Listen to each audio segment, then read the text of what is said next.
Serví para conecta, gobyerno, privado y mga miyembro del comunidad. DXAS 1116, de ustedes Radio Comunidad.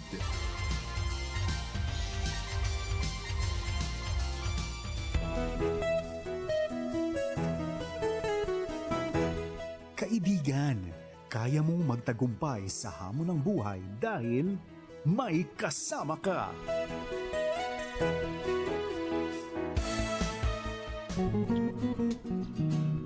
Buenos días con ustedes todo, mayong buntag kaninyong tanan. Otra vez, de ustedes servidor, si Kuya Carlo, junto con Kuya Joas, para na di atong programa, May Kasama Ka. ¿Qué tal ustedes todo? Well, este día, bien bonito el cosa kita discutir, kay tiene kita visita. El día tu visita, bien mucho el cosa puede hablar.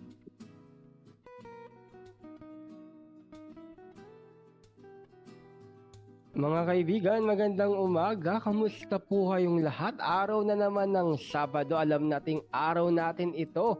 Kaya naman, pakilakasan ang inyong mga radyo. At syempre, kaibigan, kasama nyo kami ni Kuya Carlo. Ako nga pala si Joash Kabalikat at kasama mo sa tagumpay ng buhay na nagsasabing, kaibigan, kaya mo yan? Ikaw pa. Ayan.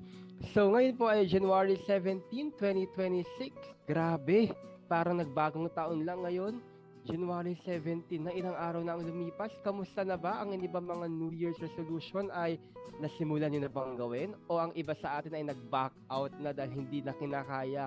Ganun pa man, kami ni Kuya Carlo ay natutuwa dahil alam niyo yun, sa kabila ng ating mga pinagdadaanan sa bawat araw, may mga hinaharap tayo na iba't ibang mga pagsubok sa opisina, trabaho, negosyo, sa pamilya, kaibigan, name it, lahat tayo dumadaan sa ganyan, narito pa rin kayo at makakasama namin sa umagang ito. Kaibigan, ang tanong ko nga pala, nagkape ka na ba? Kasi 'di ba, sabi ko nga lagi, no, lagi nag-uumpisa ang umaga natin sa pagkakape para may energy tayo. Pero may mga iba naman na hindi coffee lover, yung iba tea ang iniinom, iba naman gatas, yung iba naman wala, tubig lang, or iba nga orange juice. Wow, social orange juice sa umaga. Pero anyway, kahit ano man ang inyong iniinom o kinakain, ay ganun pa rin. Maging background niyo sana kami ni Kuya Carlo sa umagang ito.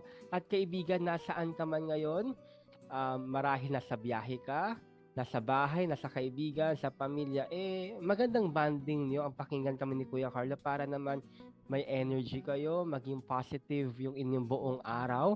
At alam niyo yun, maging inspired, encouraged, motivated kayo na magpatuloy anuman ang pangarapin natin sa ating mga buhay. Ayan. So, mga kaibigan, maya-maya ay may magiging guest tayo. Makakasama natin siya at marami tayong pag-uusapan, marami tayong matututunan sa kanya, marami tayong malalaman. Anyway, Kuya Carlo, kamusta ka po ba? Well, yung kanina nagtatanong ka sa kape o tsa, gatas, may uso din ngayon. Yung matcha, nasubukan ko din yung matcha, kapatid. Parang mga dahon-dahon, pero bites na rin, masarap na rin. Well, at the same time, natutuwa ako sa ating guest, dahil yung guest natin, sasama pa rin talaga sa atin, bagamat very busy na tao, ang sabi nga niya sa atin, di ba? May klase pa siya, nagtuturo siya, pero sasama pa rin siya sa atin. Kaya yes, Kuya. We are really blessed and honored to have her. In a while, mamaya-maya makakasama natin siya. And so, what's ba yun na? Yung mga babatiin din natin, ay importante din talaga na babanggit natin sila. Gusto ko lang unang batiin si Kuya Noli Aguilar. Kuya Noli, kaya natin tagumpay ang hamon ng buhay dahil kasama mo kami. Kasama mo rin si Lord. Well, kahit ano man yan, Ate Rose, good morning po sa inyong lahat. Si Mrs. Dilma Bildo, good morning po, ma'am. Ayun na nakikinig. Ito yung mga partners natin talaga, kapatid, na ang kanilang they made their presence known to us in many ways. Kaya na-encourage tayo sa mga buhay nila. And then at the same time, yung mga taga-Basilan din, gusto natin silang batiin. Alam mo, ito sa Basilan, we are thankful. Agad dyan ako, kapatid. Thankful ako ngayon dahil nakikita natin maganda ang progress na Basilan. Hindi na sa pag sinabi mong Basilan, dati, iba yung stereotyping niyan eh. Iba yung pananaw ng tao. Pero ngayon, we are grateful to see na madami ng mga turista nagpupunta dyan. Kaya binalaki natin ang ating mga kaibigan, mga kapatid dyan. At maging dyan banda sa Meholo, sa Tawi-Tawi. Some of them are receiving our signal. Kaya magandang umaga. Assalamualaikum mga tayo mga yun. Ikaw, Joas, personal na pagbati, sino ba? Ayan, Kuya Carlo, medyo excited ako syempre sa araw na ito. Parang Kuya Jowash, parang lagi excited ka naman tuwing Sabado. Syempre, kaibigan, kasama namin kayo. Anyway, batiin natin lahat ng nakikinig sa atin sa radyo. Gayon din sa ating Facebook Live. Kaway-kaway mga kaibigan, nasa ang panig ka man ng Pilipinas o ibang bansa. Alam niyo yon, naghahanap kayo ng kasama. Kaya kami ni Kuya Carlo ay ready makasama kayo. Ano man ang panahon, ano man ang pagkakataon, anong oras man yan. Pero syempre, pagpatak ng alas 8:30 ng Sabado, siguradong kami ni Kuya Carlo ang makakasama niyo. Kuya, batiin ko na lang din lahat ng mga tawag dito, nag-celebrate ng birthday nila, mga wedding anniversary, kahit monthsary yan, ano man na ang celebration o occasion, ay hangad namin ang inyong kaligayahan at syempre, sana ay makabuo pa kayo ng maraming memories kasama ang inyong mga loved ones. Anyway, Kuya Carl, ito nakausap ko kanina si attorney. Ay, ayan, na-spoil ko na agad no, yung ating guest, no? Nakausap kami and yan, makakasama natin siya maya-maya lamang. Kuya Carlo, gusto ko munang imbitahan syempre lahat ng mga nakikinig sa atin. Sa darating pong January 31, 2026 ay makakaroon tayo ng National Bible Month celebration. Kuya Carlo, saan nga yan at ano nga ba ang mga mangyayari sa araw na iyan? Uy, kapatid, dami mga dyan. Bakit natin dyan sa KCC sa Buanga? Meron na kahit ang edad mo, pwede ka mag-join. Mga conversation dyan. Ipakita natin ang nakalaman natin sa Biblia. Ibabasa mga kaya ka man, ipasok ka man, uministra man, itas mali sa atin. It's dahil ang it's the station hindi lang champion sa tayo kung gusto nila. And at the same time, nagbigay ito naman sa lahat ng bago rin people na masama para natin sama ang salita ng Diyos hindi. Kaya yun, sa mga kahit tayo dyan. Para mo details, makipag-unayan lang kayo. Yan.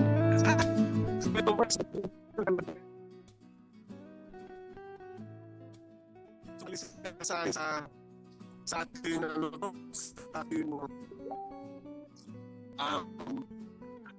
dito sa Facebook Live.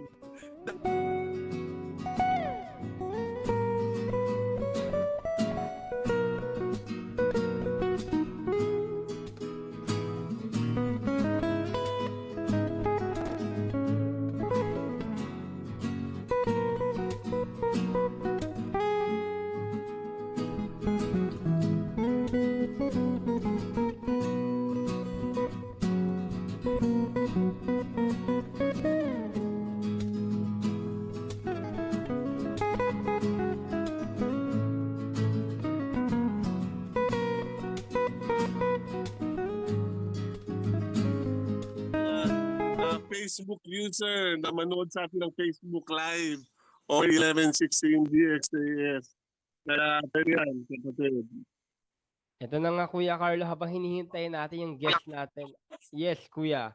Habang hinihintay natin ang ating guest sa araw na ito, may tanong pala ako, Kuya Carlo. Kamusta po ba ang ika-third week na ba ng January ngayon? O tama, ika-third week na ata, no? Kamusta, Kuya Carlo, ang ating bagong taon?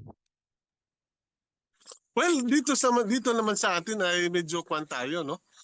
Dito sa Zamboanga, alam mo, ako I started my year, nasa bundok ako ng Zamboanga del Norte.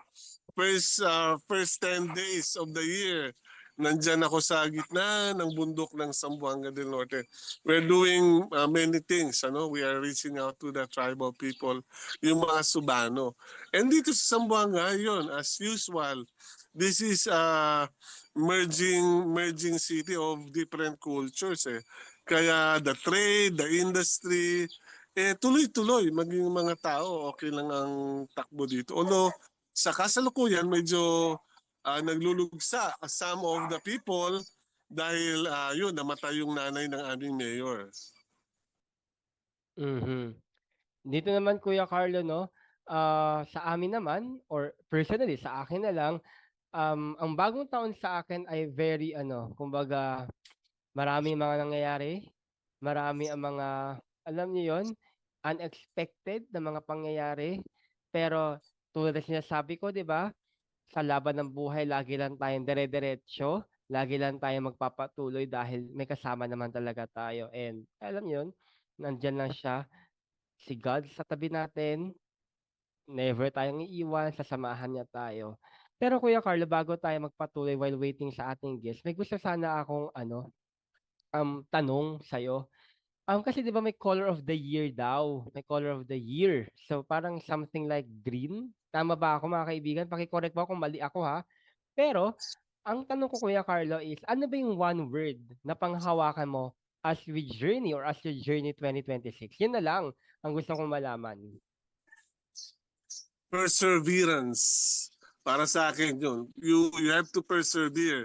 Kahit ano, itong perseverance medyo hindi siya popular. Pero ito yung parang makulit ka, nagpapatuloy ka kahit anong against all odds, kahit salungat sa iyo ang tide. The flow is against you pero you persevere doing the right thing. Para bang yung sabi nga nila para kang yung asong ulol, sunod ka ng sunod sa master mo kahit saan siya nagpupunta, it's because yun yung tamang gawin. So yun yung isang word na gusto kong i-share sa'yo, kapatid. Perseverance. Ikaw, ano man? Ang ganda ng perseverance. Ako kuya ano, bigla ako nag-isip 'no. Ako nagtanong, ako yung walang sagot. Anyway, ang akin naman Kuya Carlo, gusto ko munang panghawakan yung salitang blessed. Blessed, why? Because 2025 was not that easy. It was a roller coaster ride, and yet God sustained me with so much grace, with so much, alam niyo po yon, yung I'm still standing despite the current of the river. Yung kumbaga, parang gusto ko nang batuhin ng buhay, ang dami ng alon, ang gusto kang, alam mo, patumbahin, but still, I'm still standing. Kaya blessed dahil sa 2026, alam kong hindi magiging perpekto ang pag-journey, ang mga mangyayari, pero sabi nga sa awitin Kuya Carlo 'no, "On my best day, I'm a child of God. On a worst day, I'm a child of God. I am blessed because of you." May awitin niya, pakinggan natin. Maganda 'yan, pakinggan niyo po 'yan. Very, uplifting na whatever you're going through right now 'no, person with disability ka, sabihin natin marami tayong pinaglalaban, marami tayong gustong gawin sa buhay, pero we are limited because of our situation. But still, sabi ko nga, there are still a lot of things that we can be grateful for. At marami rin pagkakataon na pwedeng dumating sa atin if we will just see the unseen, see the best in everything, and the good in everyone. So, ganun lang po, no? Ano man ang dinadala natin sa buhay, may kapansanan man tayo o wala, may pera man tayo o wala, may sakit man tayo or healthy tayo, whatever state of our whatever state na nandun tayo sa buhay natin, rest assured na at the end of the day, it will go well if we just choose to believe, have faith, and hold on to that one word, Jesus. Ayan. Mga kaibigan, Kuya Carlo, may gusto ka bang i-share bago tayo, alam mo yun, habang Well, i-entertain natin itong mga nakikinig sa atin? hindi, ang akin lang din, kapatid, pwede natin ihingi din sa ating mga tagapakinig. Kung meron mang one word, yung sabi mo nga, kung meron mang one word na panghawakan mo sa 2026, ano yun? Pwede nyo po yan i-text sa amin sa 0916-296-6625 o dito sa ating Facebook Live. I-comment nyo yan. Ano yung word na pwede mong panghawakan. Of course, yung narinig nyo yung mga word na sinabi namin ni Kuya Joas. Pero alam ko, meron kayong mga mga word din para sa inyo. So pwede nyo po yan i-comment. Well, at the same time, pwede din nyo po imbitahin. Again, yung mga kakilala ninyo na samahan po kami dito sa ating programa. Yun, Kuya Joas. Yan, salamat Kuya Carlo. Hashtag perseverance, hashtag bless. Ikaw kaibigan, kung ano po ang word of the year mo ay i-comment mo na yan para malaman din namin ni Kuya Carlo sa ating Facebook Live. Kaibigan, pahingi po ng konting favor, maglalambing lang kami ni Kuya Carlos sa inyo, pakishare naman ang ating Facebook Live para alam niyo yun, marami ang makapakinig, marami ang makarinig sa aming mga boses ni Kuya Carlo. Pero bagamat ang mga boses namin ata hindi maganda, alam mo Kuya Carlo, makwento ko lang, noong nakaraang mga araw, ako po ay I'm not feeling well, no? Sa inyo rin ba dyan, Kuya?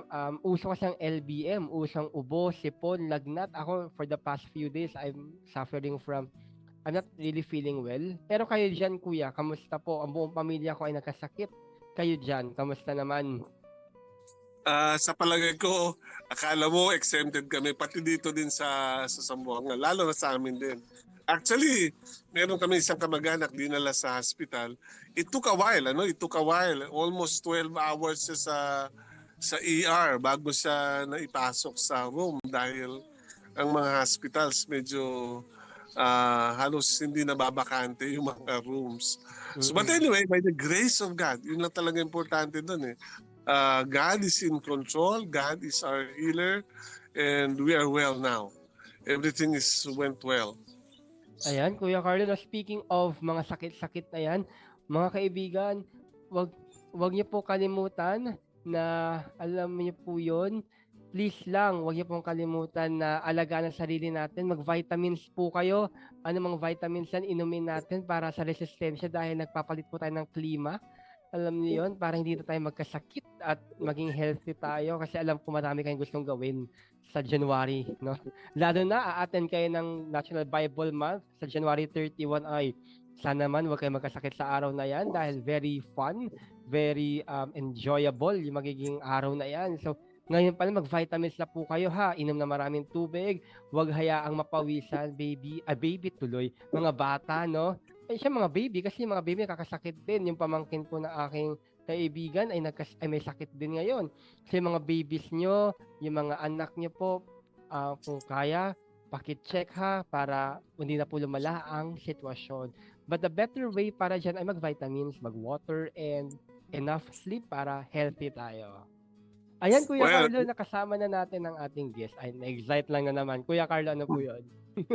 Well, kaya nga, bali, tayo excited tayo. Kanina pa talaga.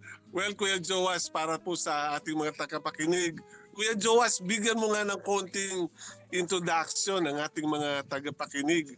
Kung sino ba talaga itong ating guest na tayong dalawa ay masyado tayong excited. Yes, Kuya Carlo, mga kaibigan, makakasama po natin sa araw na ito ay isang law expert. Ayan. At syempre, kami ni Kuya Carlo, kayo rin, alam namin na very excited din na mapakinggan ang kanyang kwento, ang kanyang journey. So, halina't kilalanin natin kung sino nga ba ang ating makakasama sa araw na ito. She graduated from St. Scholastica's College and took up Bachelor of Science or BSOM. Also went to Arellano University for Bachelor of Laws. University of Santo Tomas for Master of Laws. Grabe, Kuya Carlo. And Arellano University School of Law for Juris Doctor. Ayan. Yan ang kanyang educational background. So, mabigat. At alam natin madami tayong matututunan sa kanya. Of course. She also been part and worked in Commission on Elections. Been part of trial court proceedings in Regional Trial Court. State Solicitor General. And a law professor.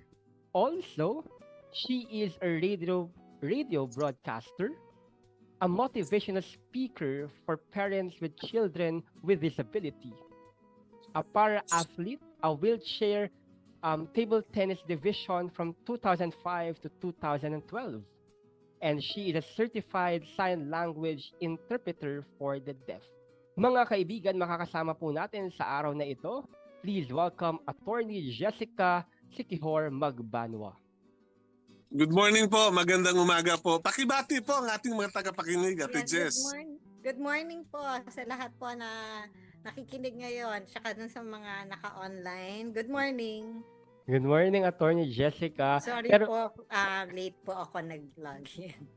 Okay lang po yun. Ang importante po ay makakasama namin kayo sa araw na ito. Anyway, before we start, Attorney Jessica, okay lang po ba na palitan natin ng konti ang inyong pangalan? Okay na po bang Ate Jessica ang itawag namin sa inyo? Sure. Okay, kasi dito po sa ating programa, we call each other kuya or ate, pati mga nagiging guest namin. Pero kami po ay masaya dahil bagamat, sabi nyo nga po na late kayo, marami kayong mga ginagawa ay binigyan nyo kami ng pagkakataon makasama namin kayo sa araw na ito. So welcome po sa ating programang May Kasama Ka. Attorney Jessica, Ate Jessica, gusto ko pong simulan ang ating interview. Ang tanong ko po ay, ready na po ba kayo? Always ready. Born ready. Born ready. Ate Jessica, gusto ko pong malaman, sabi niyo kanina, yesterday nag-usap po tayo na nagtuturo kayo at magla-login na muna kayo bago kayo pumasok dito. Kamusta po? Baka pagod na po kayo? Okay na po ba kayo? Hindi naman. Nagpa-quiz lang muna ako. Nako, nagpa-quiz agad, Kuya Carlo. Ready ka na ba magpa-quiz, Kuya Carlo? Ready ka na sumagot? Sa palagay ko, sasama ang loob ng mga estudyante ni Ate Jess dahil sa ating dalawa nagkaroon sila ng quiz. Pero anyway, Ate Jess, kami po ay isa pong kagalakan, lalo na po dito sa Zamboanga City. Kagalakan ho talaga namin may mga makasama tulad ninyo, mga taga dyan sa Luzon. At lalong-lalo na po sa ating sa sektor ng ating sa PWD. We are looking forward to people. Tumitingala po kami sa mga tao na kasama namin sa sektor o nagmamalasakit sa sektor na yun po, merong mga naabot, madaming ginagawa para po sa sambayanan. Maraming salamat po. Taos puso po kami salamat mula po dito sa Zamboanga City dahil po sa inyong katapatan, sa ginagawa nyo para po sa ating sektor. Muchas gracias por todo de aming corazón. Ayan. Sige po. Yes. Ate Jessica, simulan po natin ating pag-uusap, ang ating talakayan, ang ating pag-usapan sa very po kasi, while reading po yung introduction kanina and nagpe-prepare pa ako ng intro for you, doon po ako kumbaga, na-excite or nagulat sa para athlete doon sa table tennis. So, ibig sabihin, you're a wheelchair user po, no? Yes, pero nakakalakad naman ako if I'm using my leg braces. Okay and, po. I have a walker. Mm-hmm. So, can you tell us something about your disability? Doon mo tayo magsimula, ma'am. Yes. Nagkasakit kasi yung mother ko nung pregnant siya sa akin. So, I think that's the main reason why when I was born, I was diagnosed with spina bifida, meningococcele, and I have club feet also. And then I had a very normal childhood, and yun nga, I was a working student. Mhm. Medyo very active ako despite na merong physical limitations. Mhm. Lagi kong sinasabi sa mga tao na nagugulat kasi ako dahil sa lahat ng pinuntahan ko, laging tinatanong, mag-isa ka lang or ba't ka nag-isa? Yung mga gano'n, parang Yes. papagalita ka, ba't ka daw mag-isa? And very concerned yung mga tao pag nakakita kasi sila ng may kapansanan. Unlike in other countries, they never ask na bakit, why are you alone? Hindi siya gumaganon. Mhm.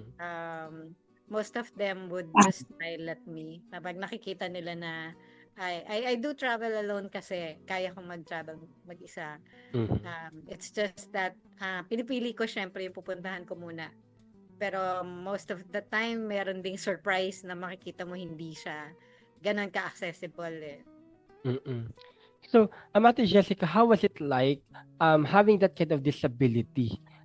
Sabi niyo kanina, 'di ba, very concerned. Pero have you also experienced yung na-bully po kayo, na-judge or alam niyo, na-humiliate?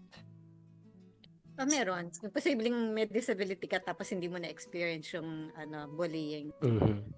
There will always be bullying. In fact, may bullying kahit na hindi siya verbal. Mhm.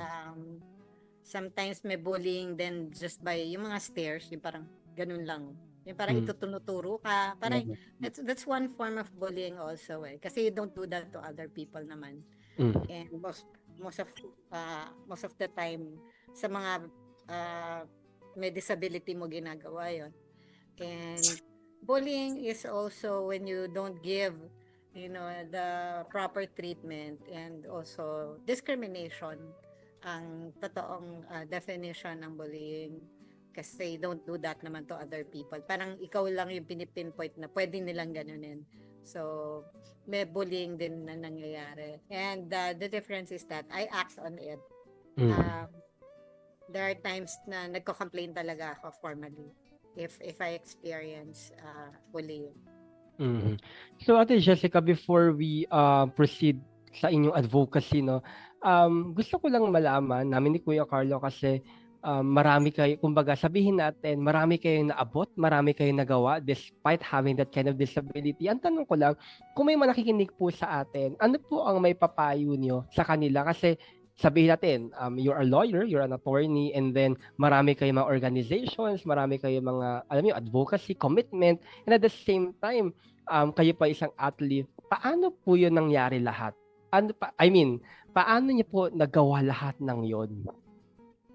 Actually, hindi naman sabay-sabay yun, Chef. May mga years lang na nag-involve ako sa sports.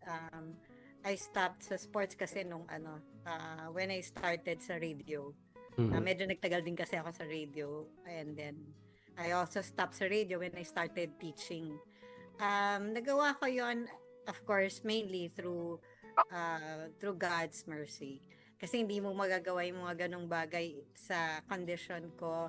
It will be very difficult, without, through faith sa Kanya, na gagabayan ka niya and He will give you the strength, to go on despite, even if there are some challenges, diba? Physical challenges, and of course, health-wise din. Nagkaroon din kasi ako ng end-stage renal disease way back 1999. And nagkaroon ako ng kidney transplant operation or surgery sa National Kidney and Transplant Operation way back 1999. So despite all those things, talagang God sustained me and He continues to sustain me. Masasabi ko lang doon sa mga nakikinig, always have a dream. Laging mayroon kang goal. Hindi pwedeng wala kang goal sa life.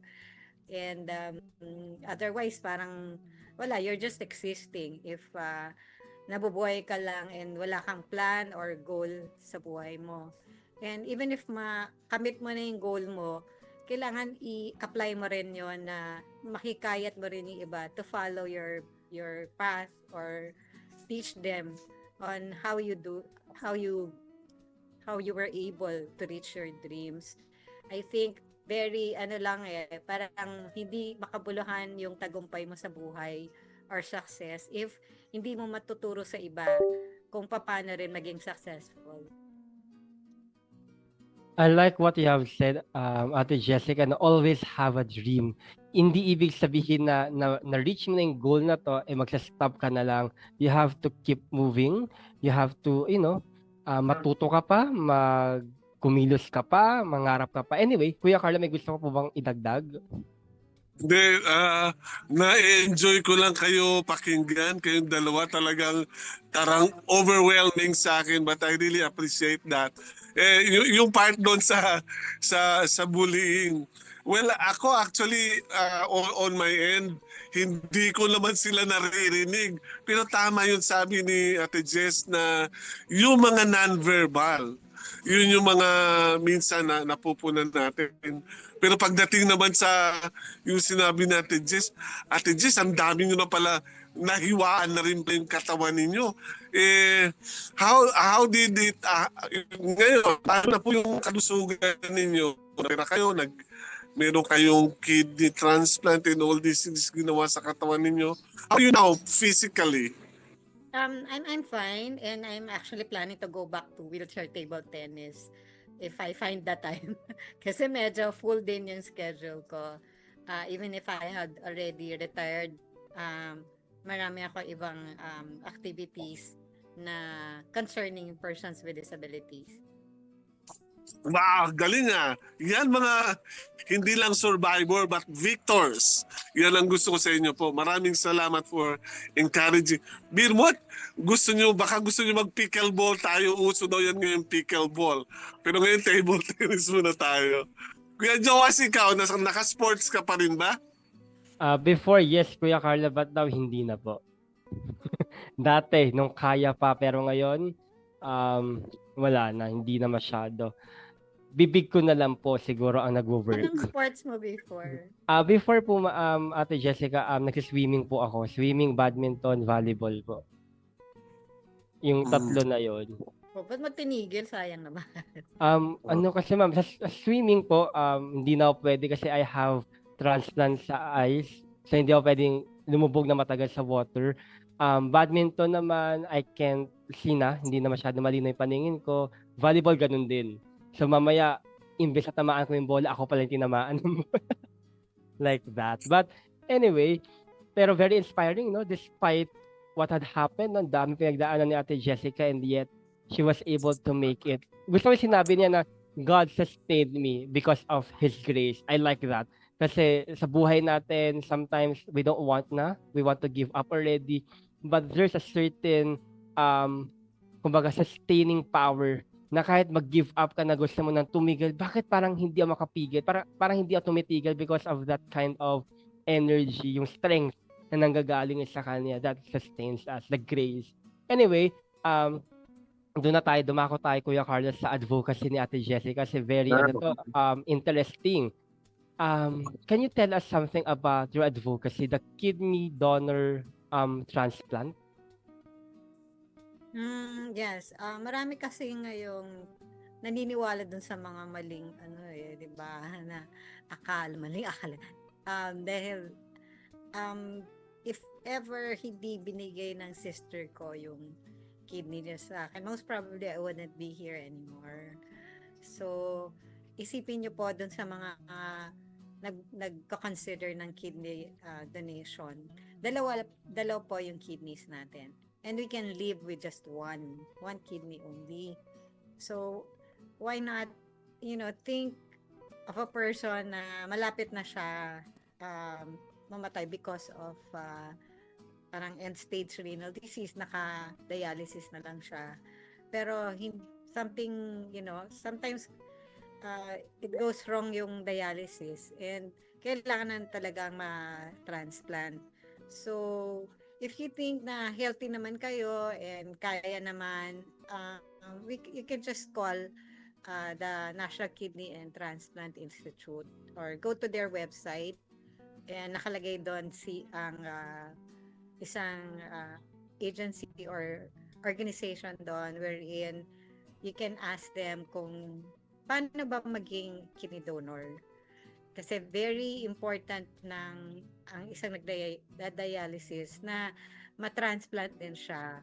Kasi yung time, biro mo 4 hours ka nakaupo doon undergoing dialysis treatment.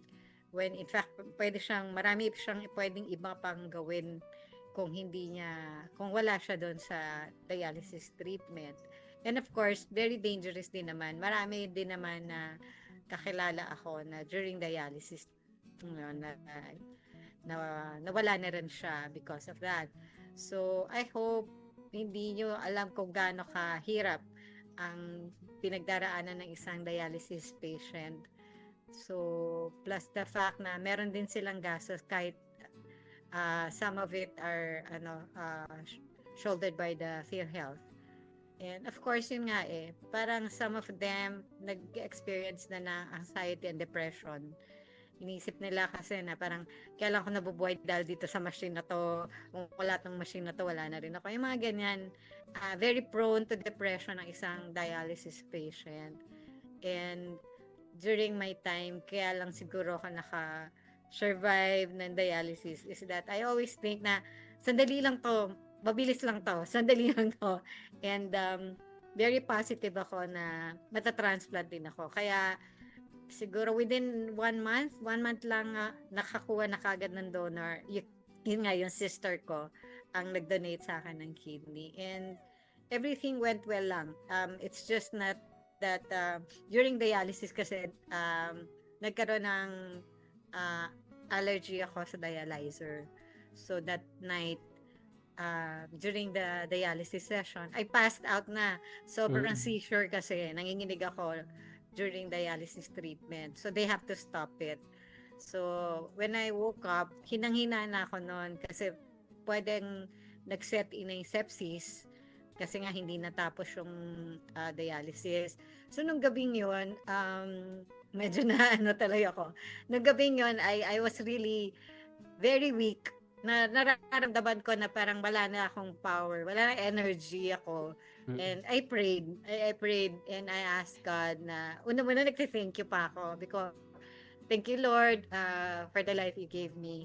Kasi talagang ramdam mo na malapit ka na Pero yung that time, okay, forgive me if I'm emotional right now, pero at that time, when I thank God for gift of life, kasi kahit papaano, I was already 30 na noon So, binilin ko yung parents ko, yung family ko. Sabi ko, I hope they'll be okay. I know you'll take care of them. Pero humirit din ako kay Lord. Sabi ko, Lord, if I will survive this illness. Sabi ko, I will serve you the rest of my life. And nung gabi yun, natulog ako. I'm not really expecting na magigising ako nung umaga dahil talagang sobrang hina na ako. Pagising ko the following day, ando na yung doctor. Nagulat ako. Tapos sinabi niya sa akin na actually this is the first time that happened na dalawang nagpa-matching sa akin. Pareho kapatid ko ang perfect match. Tapos parang feeling ko, nananaginip ba ako na? So yun, I have to mag-choose na lang sila kung sino yung magdo-donor or magdo-donate na ang kidney nila. And yun nga, December 16, 1999, ginawa yung transplant surgery. And it was very successful. Pagising ko after the surgery, meron ng urine na lumalabas Kaya nakatungtuwa sila na successful ang transplant operation ko. Wow. Grabe, December 16. Ma'am, as ako on the side of the dialysis person, the personnel, yung nakaka-relate ako sa sinasabi nyo na yung ilang oras kayo doon sa katabi nyo yung machine. Opo, dahil yung associate pastor ko po ay dialysis technician siya. He prayed a lot sa mga patient, and ito lang din ang sa kanya din, sabi niya, he cannot be in the church. Bale, di ba tayo gusto natin Sunday nandun yan sila, pero minsan at the middle of our worship service, he has to leave the church dahil may on call sila, kailangan niyang asikasuhin. Well, dito sa Zamboanga City po, yung hospital nila is somewhat like free yung dialysis dahil sa PhilHealth. Pero halos ang dami nilang staff diyan, siya yung head pero yung nakikita ko yung pagod niya rin. Kung siya nga may pagod, how much more yung mga patient. Kaya really I can just now understand dahil sa sinabi nyo yan, yung feeling nyo na minsan pala may mga depression. Pero one thing lang nakita ko, Len, kapag hinahawakan mo yung kasama natin, if you hold on to the Lord Jesus Christ, ito po yung nakita namin. Sa church ay pag wala siyang dialysis, hindi siya gumagawa. Aba, almost every Sunday, meron siyang kasamang mga pasyente. They found hope. Nakakatagpo sila ng pag-asa. Dahil yun po sa technician ng ating kasama. Well, thank you very much po for sharing that part of your life. Yes, thank you, Kuya Carlo, no? Ate Jessica, now that you're okay, you're fine, gusto naman po namin malaman, kamusta naman po yung sister niyo after donating her kidney? Okay na okay siya. And actually nakakatuwa na pag nung nag-donate siya sa akin, ano siya noon, byuda.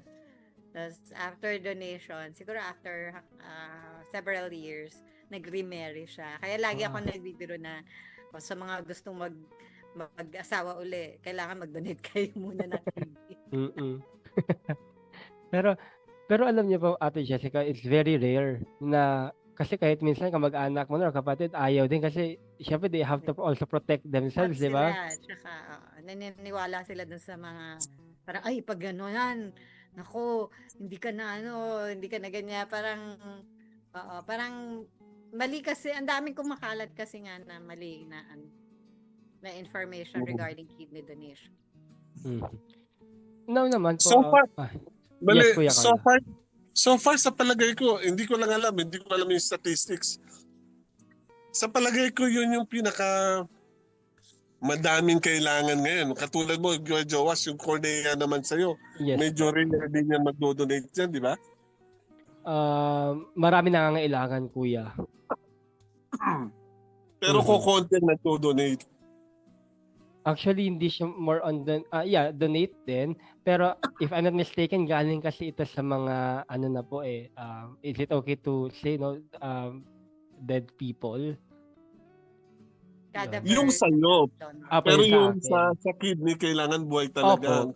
Ay, pwede rin po, cadaver na donor. Okay. Pwede rin sa palagay ko kailangan, Ate Jess, sige na, I'll give you all the time. Manawagan ka na. Bali, ang dami dito sa Zamboanga, sa Hulo, sa Tawi-Tawi, sa Sultan Kudarat, maging dito sa Sabah, Malaysia, nakikinig sa atin. Madami tayong kababayan, baka inuusik-usik na lang nila yung buhay nila. Mag-donate na lang sila ng parte ng katawan nila. Opo, nananawagan po ako sa mga nakikinig po at nanonood ngayon. Please consider donating one of your kidneys. Kasi kayo po yung magiging dahilan para mapagpatuloy ng isang tao yung buhay niya na pwede siyang maging productive pa at makadagdag sa society's benefit. And also, syempre, yung pamilya niya, makasama pa niya ng matagal. I'm sure, alam niyo po yung pagmamahal ng pamilya. And, of course, hindi naman ho kayo talaga maapektuhan kung magbibigay po kayo or magdodonate po kayo ng isa niyo pang bato. Kaya pong mabuhay ng isang taon na isa lang po yung kidney niya. And so, please consider po. Inquire po kayo sa pinakamalapit po na hospital, itanong nyo po. I'm sure meron po dyan sa lugar nyo na pwede nyong pagtanungan regarding kidney kidney donation. Organ donation po yung tawag sa pagbibigay ng any part of your body. You can also, of course, kanina nabanggit yung sa cornea, but most of the time sa cadaver yan, diba? So sana po, please consider po na makapagtugtong ng buhay sa iba sa pagbibigay nyo ng isa sa mga bato nyo. Na total naman, isa lang naman po talaga yung kailangan yung kidney. Hindi ho, wala naman hong malalang magiging epekto kung marunong po kayong mabuhay na healthy living po ang gagawin nyo afterwards. And isipin nyo na lang po na madudugtungan nyo po ng buhay ang isang tao na right now po nasa dialysis treatment. And nahihirapan po talaga siya during dialysis. And God bless po sa inyo. If kino-consider nyo na po, ngayon pa lang na magbibigay po kayo or magdo-donate po kayo ng kidney nyo. Salamat po. Okay. Well, gusto ko lang po magsalita sa native dialect namin, no? Mga Sure. bibientes ni mga bibientes ni Zamboanga, pwede ustedes uwi kung attorney magmanwa, no? Ele que dali un abogado, mas que nesse tiempo, vivo pa ele ta sirvi na gente, kahit sene ko nila kenya yo donar di su mismo hermana ya dali ko nila pedazo del di suyo cuerpo también. So, pensa daw kita ste. Baka pwede kita también donar. Ayuda na otro gente extended di la vida por medio del diaton amor kanila.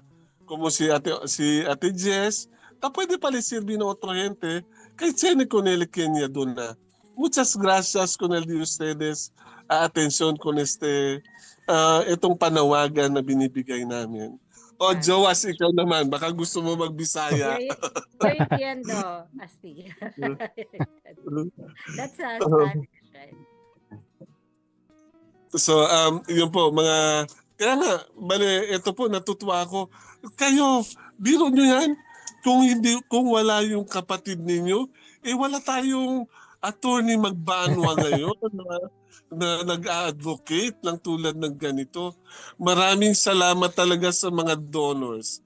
Maraming salamat sa mga, talagang ito yung agape love. Ito yung totoong sacrificial love na nagbibigay para lang ma-extend ng buhay ng iba. Joas, ano masabi mo doon? I'm speechless, Kuya Carlo, dahil parang nakakaano lang po, no? Siyempre, naririnig natin yung mga kwento na ito sa iba. Pero kapag nauulit yung kwento tulad ngayon, no? Talagang first-hand experience, narinig natin mula kay Attorney Magbanwa, kay Ate Jessica tong kwento na to, parang marami tayong realizations. Tama nga, no? Ito yung mga bagay na dapat nating maintindihan, dapat nating yakapin para, sabi ni Ate Jessica kanina, para madugtungan ang buhay ng ibang tao. Minsan, basta ang dami natin kasing iniisip, pero maganda na pagtuunan natin ng pansin kung paano tayo makakatulong sa kapwa natin by kidney donation, by donating one of our kidneys, no? Para naman madugtungan, makasama pa ng mga taong ito ang kanilang pamilya. Pero bago tayo, kasi Ate Jessica, very limited yung time. Sana hopefully sa mga susunod natin pag-ere, kasama pa rin namin kayo. Sana mag-yes pa rin kayo pag na-invite namin kayo. Pero Sure. Pero ang gusto ko lang po ding malaman, kahit konting tips lang po, how do you take good care of yourself now? Ba healthy living? Ano po ba yung ginagawa natin para kumbaga maging healthy po tayo? Of course, syempre, as kidney transplant, meron kaming water intake na requirement. At least 2 liters of water per day. And of course, you have to manage stress. Although hindi naman yung stress naman, it's not per se bad. Pero kailangan kaya mo na i-manage yun. Hindi pwedeng dire-diretso yung stress mo tapos sobrang grabe na. Kailangan din yon na kahit konti may stress din pero manageable dapat. And of course, always have faith in Him na hindi kanya papabayaan. You always have this feeling na may kasama ka na who will always take care of you, na alam niya kung ano yung nangyayari.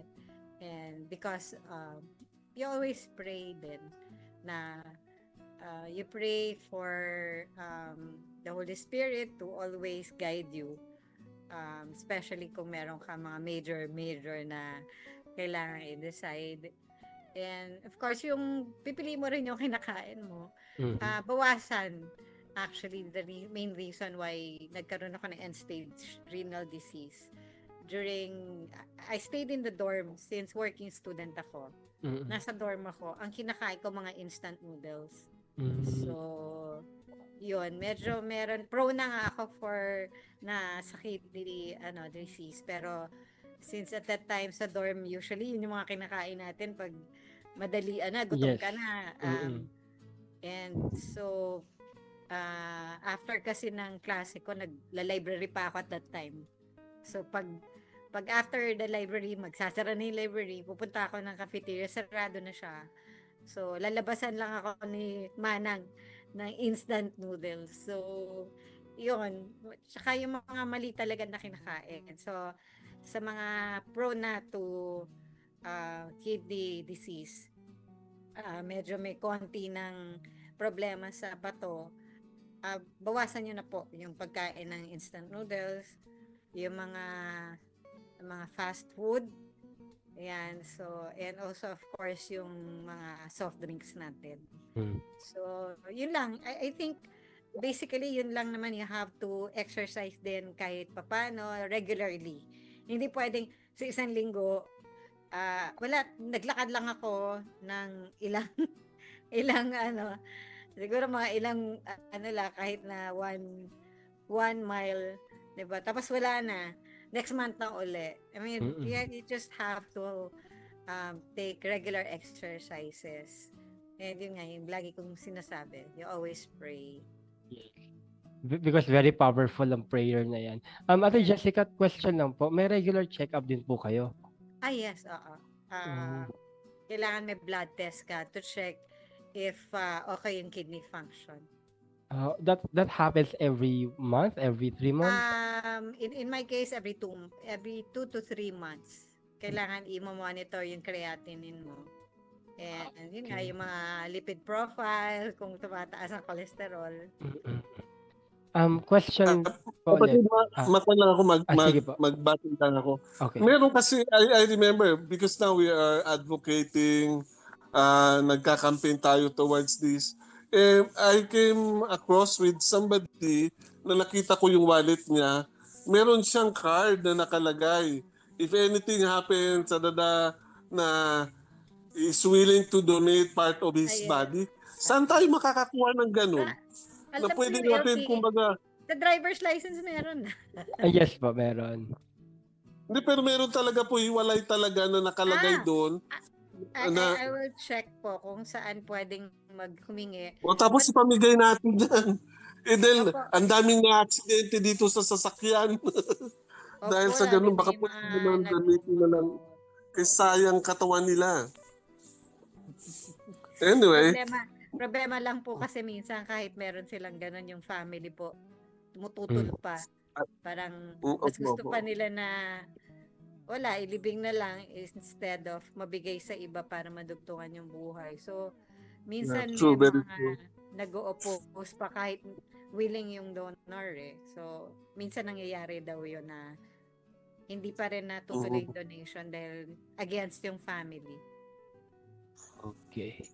Well, sige daw. Ate Jess, bali ngayon, hihingi namin kayo ng isang parang parting words o words of wisdom na pwede mo i-share sa ating mga kapatid na mga PWD.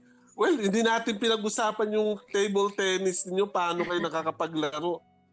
Sa part 2 daw po yun, part 2. Ibig sabihin, makakasama pa natin si Ate Jessica next time. So, please encourage us and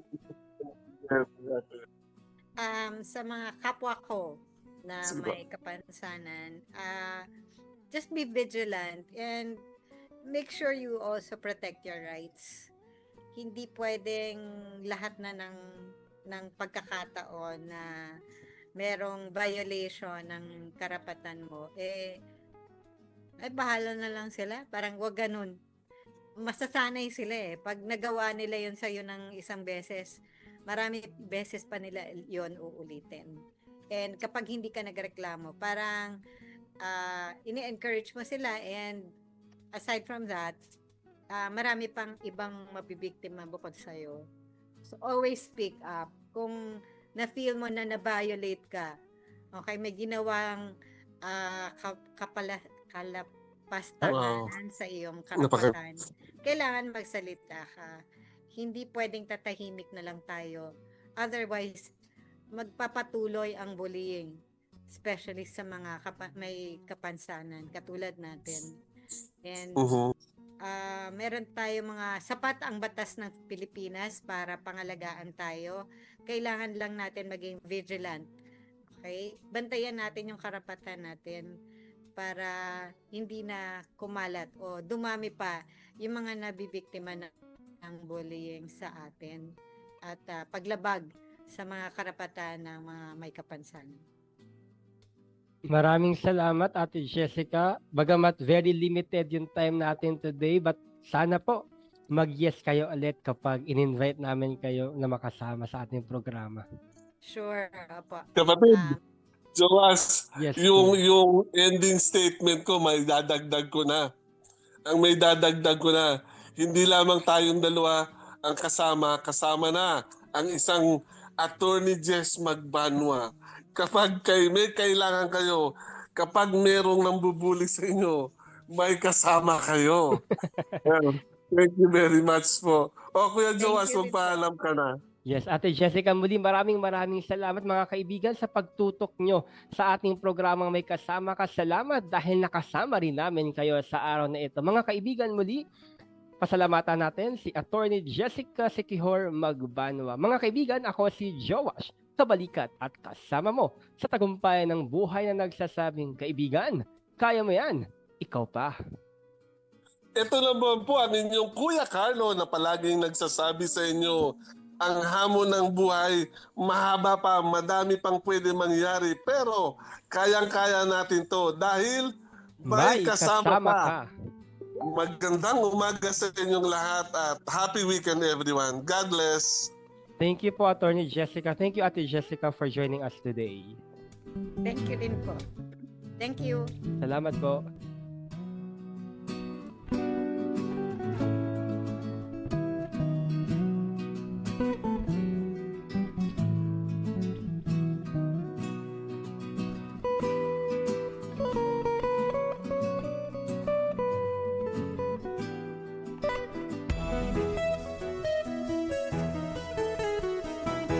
Inyong napakinggan ang programang May Kasama Ka. Para sa mga mensahe o komento, mag-text o tumawag sa 0916-296-6625. Gampia guhitan